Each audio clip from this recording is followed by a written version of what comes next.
Although I disagree with a lot of what you said, um, the thing that really got me to provoked me to, push the record button here is your use of the word faith. Even,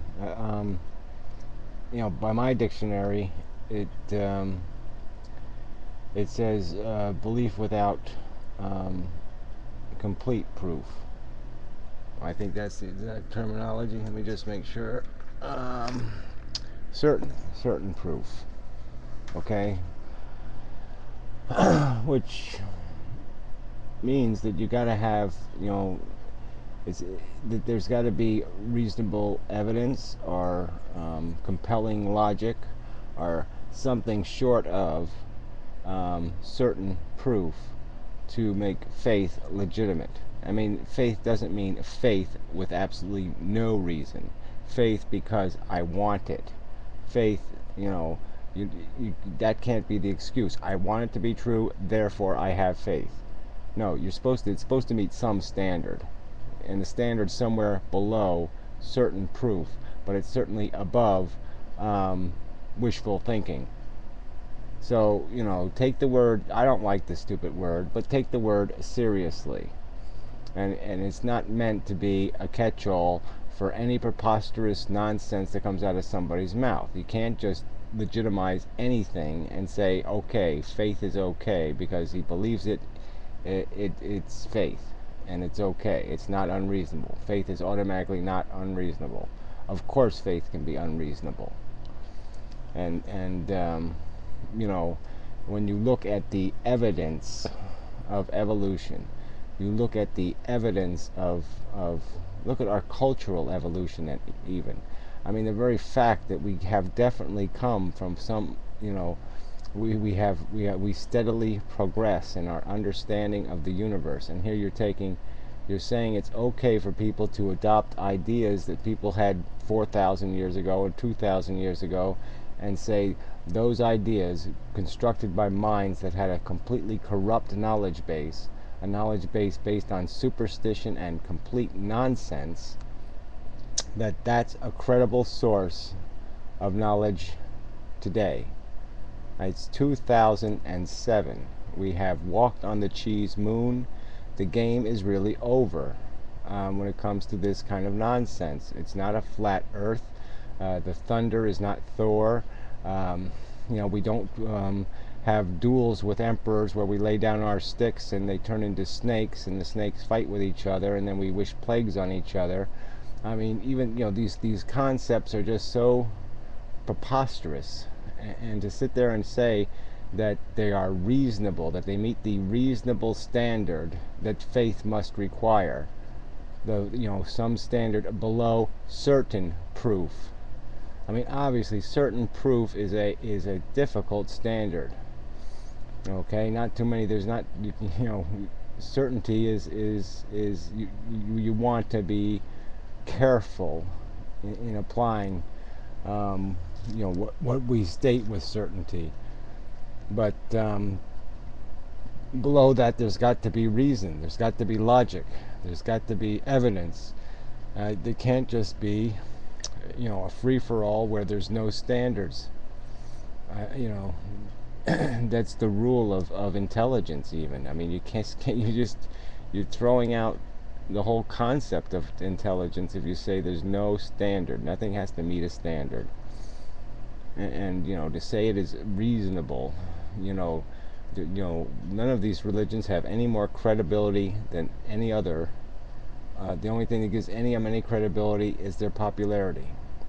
And so, analyze that for just a minute. Where is the Christian faith come from? Okay, there's lots of people in it. So yeah, some people are confident just because, okay, I can be comfortable because there's lots of others that believe it. But look at the history of how did it get to that point? How did Christianity become popular? Was there an election somewhere? No, there was a thing called the Crusades and the Inquisition. There was the destruction and slaughter of civilizations in the name of Jesus Christ and Christianity, and the enslavement of people. So don't pretend that the Christianity earned its popularity. Okay, Napoleon wasn't a politician. Okay, he was a warrior. All right, and people died because they didn't believe, and that's the simple truth. And so, you know, it's almost like making the argument that the somehow the Native American philosophy is inferior because they lost the war to us and we took the land, and somehow that proves the superiority of the European perspective. I mean, that's nonsense. That's just like saying might makes right. That doesn't make any sense. And if you're going to take it a step further, let's say that the Muslim religion, it's growing faster than any other.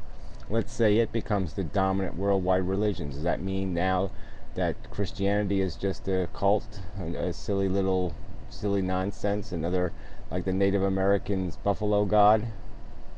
And so, are all you Christians, or all the people who believe that these parallel religions have credibility? Are they all going to say, "Oh yeah, well it's earned its place"?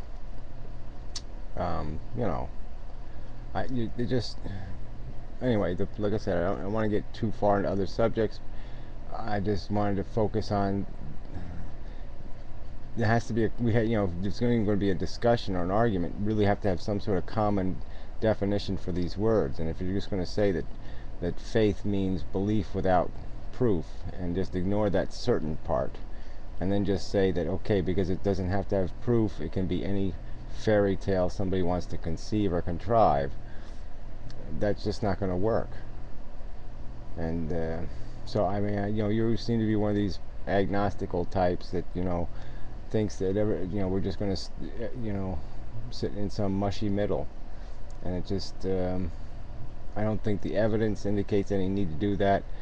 If if we voided you of all human, we gave you all human knowledge except the knowledge of religious history, do you think you would sit and contemplate inventing a supreme being? I mean, I don't think it's anything. There's nothing in having a truth in our knowledge base that would compel somebody with that knowledge base to conceive this idea. It wouldn't be something they'd sit there and say, "Oh yeah, I have to invent myself a god." It only exists because we inherited it, and we inherited it from people who were really, really, really ignorant. I mean, they could be called idiots by today's standards. Retards. And that's the foundation. And so how can you have this argument against somebody who's explaining to you what faith, I just don't see it. I just don't see how you've made any dent in the substantial evidence that faith is no source of knowledge, and no source of understanding, and no source of appropriate human behavior. You've got to have more than that, more than some, make it up kind of notion. It's got to have logic, and it's got to be reason, and there's got to be evidence.